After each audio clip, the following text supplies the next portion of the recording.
Hey, it's Todd. Let's talk a little bit today about muting our strings.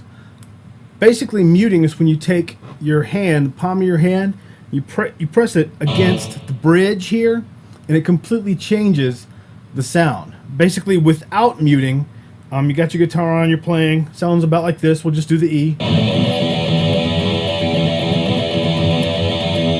Scales sound like this.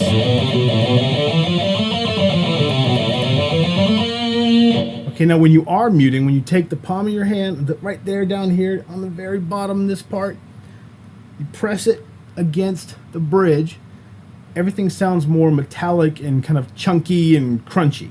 It's more like this. Now scales will sound more like this.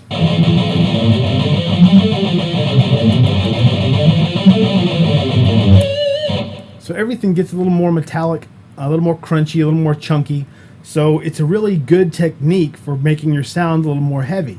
Now, it's a very basic technique, and those of you that have been playing for a while, you already know this. But if you're fairly new to the instrument, it's a basic technique that a lot of people take for granted once they've been playing, but until you kind of figure it out and get used to it, it may seem a little strange. Like, how is that guy making the guitar sound that way? Well, he's probably muting all the strings when he's playing.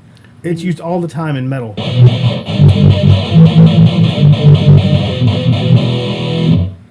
You can use it on scales as well as on chord progressions, and it'll make everything sound a little more heavy, a little more chunky, a little more thick.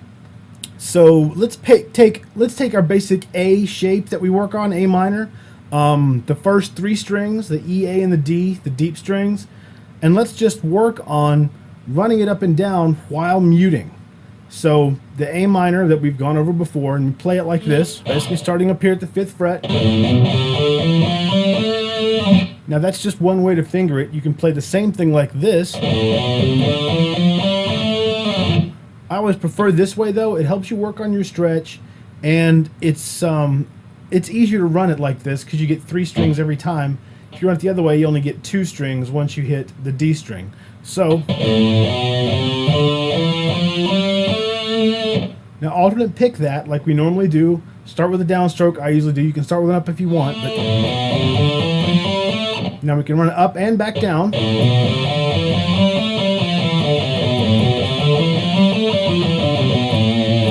It's just the first half of it. Now let's mute that.